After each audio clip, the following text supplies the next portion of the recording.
សួស្តីភាពធ្ងន់ធ្ងរនៃការធ្វើដំណើរទៅធ្វើការពេលព្រឹកថ្ងៃច័ន្ទសំទល់ឲ្យធនាគារដែលហាក់ដូចជាមិនដែលពេញនឹងភាពអស់កម្លាំងដោយសារទំនាក់ទំនងដែលខូចខាតជាមួយមនុស្សដែលនៅជិតបំផុតទាំងនេះគឺជាការពិតដែលយើងជួបប្រទះជារៀងរាល់ថ្ងៃ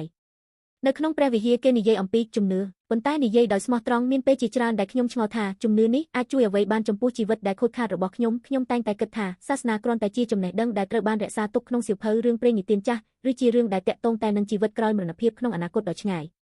មកថាក្នុងយ៉ូហានជំពូកទី11ក៏មានអារម្មណ៍ដូចនេះដែរ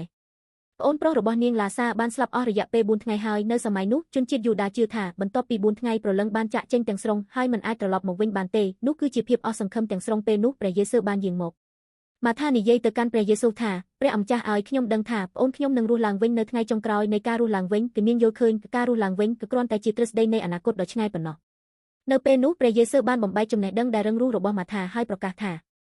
ខ្ញុំជាការរស់ឡើងវិញនិងជាជីវិតអ្នកណាដែលជឿលើខ្ញុំទោះបីជាស្លាប់ក៏ដោយក៏នឹងរស់នៅហើយអ្នកណាដែលរស់នៅហើយជឿលើខ្ញុំនឹងមិនស្លាប់ជារៀងរហូតឡើយតើអ្នកជឿរឿងនេះទេខ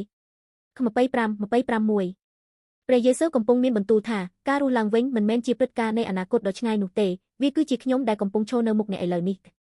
ពាក្យការរស់ឡើងវិញមិនមែនមានតែអត្ថន័យថាមនុស្សស្លាប់រស់ឡើងវិញនោះទេវាមានន័យថាជីវិតដែលដួលរំក្រោកឈរឡើងវិញជាការបង្វែងទិសទាំងស្រុងនិងការស្ដារឡើងវិញវាជាកម្លាំងស្ដារឡើងវិញដ៏ខ្លាំងក្លាដែលកសាងឡើងវិញនៅសេចក្តីថ្លៃថ្នូរនិងជីវិតដែលខូចខាតនៅកណ្ដាលភាពអស់សង្ឃឹមសូន្យដែលមនុស្សមិនអាចធ្វើបានឡើយ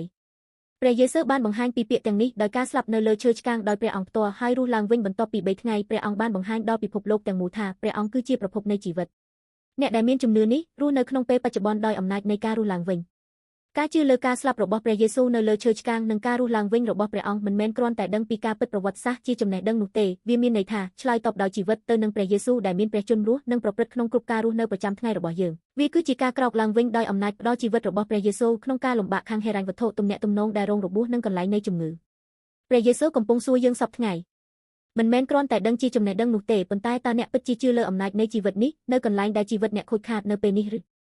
សូមចេញពីស៊ុំនៃការគិតដែលរឹងរូសហើយចាប់យកដោយជំនឿនៅព្រះយេស៊ូវដែលមានព្រះជន្មរស់ដែលកំពុងធ្វើឲ្យអ្នករស់ឡើងវិញនៅថ្ងៃនេះខ្ញុំសូមអធិស្ឋានថាអំណាចនៃការរស់ឡើងវិញរបស់ព្រះយេស៊ូវនឹងជ្រាបចូលតាមភាពអស់សង្ឃឹមរបស់អ្នកនិងលើកកម្ពស់ជីវិតថ្មីមួយតើអ្នកនឹងឆ្លើយតបនឹងការអញ្ជើញនេះនៅថ្ងៃនេះឬសូមអរគុណ